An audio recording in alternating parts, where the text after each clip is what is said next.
Assalamu alaikum wa rahmatullah. Toujours avec l'introduction concernant l'histoire de la science de la jurisprudence et le fiqh.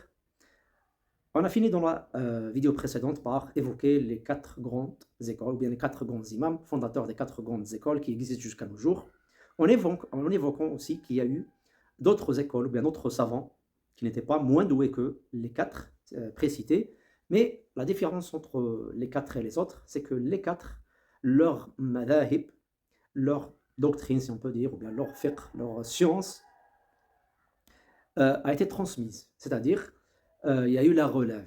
Leurs élèves ont bien fait de nous transmettre tout, d'une manière générale, ce que les quatre imams ont traité comme question juridique, leur science, ça a été transmis, ils ont travaillé dessus, ça a été rédigé, donc ils ont fait l'effort pour que l'école de ces grands imams, ça continue à exister, que ça se développe.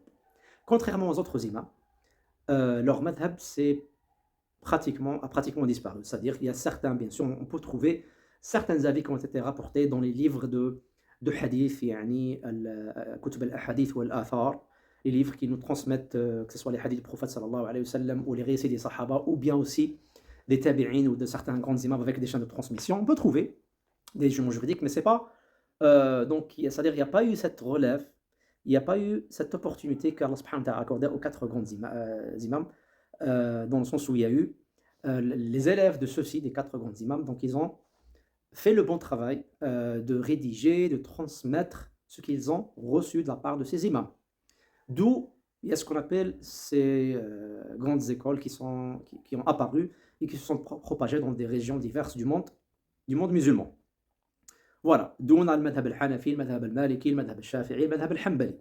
Donc ce sont des gens très connaissants qui ont maîtrisé les diverses sciences religieuses, c'est pas uniquement ilm al-fiqh, et qui font objet on va dire, un certain consensus de la communauté que c'est des gens qui sont agréés par toute la communauté d'avoir la meilleure réputation et l'acquisition de la science bénéfique et d'avoir œuvré et accompli un énorme effort pour montrer aux gens comment adorer Allah Azza wa Jal de la manière qu'Allah subhanahu wa ta'ala agrée.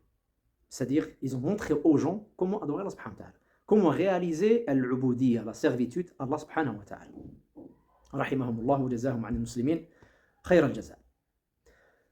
Quand on dit école, il faut comprendre que c'est tout un effort commun entre des dizaines, voire des centaines de savants. C'est un effort en commun. Donc, il y a eu les premiers imams. Dans l'école, dans chaque école, il y a l'imam fondateur. Il a produit beaucoup de fatawa. Ça a été pris par les élèves. Et les élèves leur posaient aussi des questions. Ils généraient de nouvelles questions.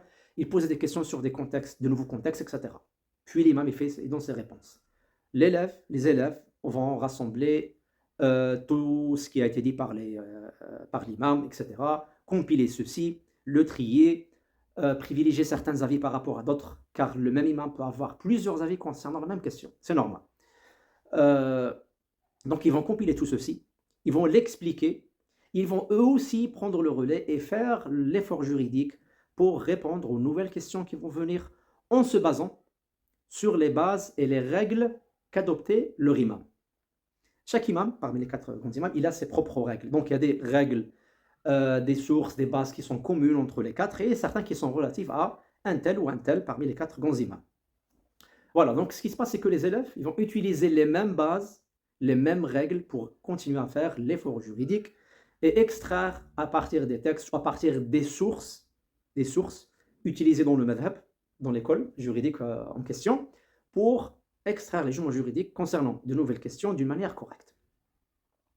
Voilà, donc il y a une continuité, il y a une relève. Et puis les élèves de ceux-ci, qui vont devenir des savants qualifiés aussi, vont faire la même chose. Et en même temps, on trouve à chaque fois qu'il y a des livres qui vont apparaître, qui vont prendre ce qui a été reçu de la part des prédécesseurs, de leurs shuyukh, ils vont compiler, trier, rajouter, expliquer, justifier par les dalils, etc.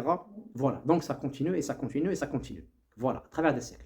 Donc l'école juridique, il faut comprendre que c'est quelque chose de très très structuré. C'est pas des fatwas comme ça anarchiques, non.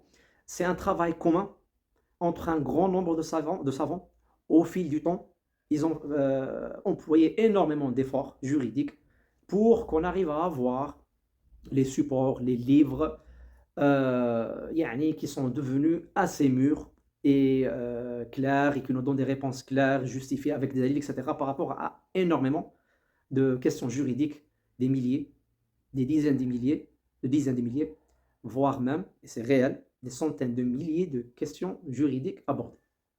Mukhtasar Khalil, par exemple, le livre Maliki très connu, qui est, je prétends que c'est le support juridique le plus riche au niveau des 4 madhahib, c'est-à-dire en nombre de questions juridiques abordées. Il contient 100 000 questions juridiques, bil mantouk, c'est-à-dire mentionnées يعني, par ses propos يعني, d'une manière claire. Et 100 000 autres questions juridiques, voire plus, bil mafhoum, c'est-à-dire qu'on comprend et qu'on déduit de ce qu'il dit. C'est-à-dire que ce n'est pas explicitement mentionné, mais c'est voulu. La question, elle est voulue. Et on comprend, quand il cite une question juridique en disant, en la liant avec une condition, par exemple, si c'est cela, donc le jugement juridique est un tel. On comprend que si ce n'est pas le cas, si la condition n'est pas vérifiée, le jugement juridique sera différent. Ce que je veux dire, c'est que dans tous les madhahib, il y a un énorme effort juridique qui a été fourni. Les madhahib sont bien structurés, sont bien formés. Il y a énormément de livres qui clarifient le madhab. Énormément de livres fiables qui vont nous donner des jugements juridiques par rapport à tous les thèmes de la vie. Ce n'est pas juste l'ibadat, ou bien le mu'amalat, ou bien ahkam al-usra, ou bien le jinayat, tout, vraiment tout. Aussi, on trouve il y a des livres qui vont traiter les règles et les bases générales de chaque madhab. Ça nous montre donc, si on peut dire, la philosophie du madhab, ses bases, comment que l'ijtihad il est fait, les sources, les dalils et les règles générales. Voilà. En répondant bien sûr à énormément de questions juridiques qui sont traitées. Donc, c'est quelque chose de très organisé, très structuré. Contrairement à ce qu'on pourrait, par exemple, si on veut, au lieu d'imiter un des 4 madhahib, on va imiter quelqu'un, un tel, une personne contemporaine. C'est impossible que cette personne, quel que soit son cas-là, qu'elle va faire la même chose ou bien répondre au même nombre de questions. C'est impossible. Donc, elle va traiter un certain nombre de questions, mais elle n'a pas assez de temps pour traiter toutes les questions juridiques.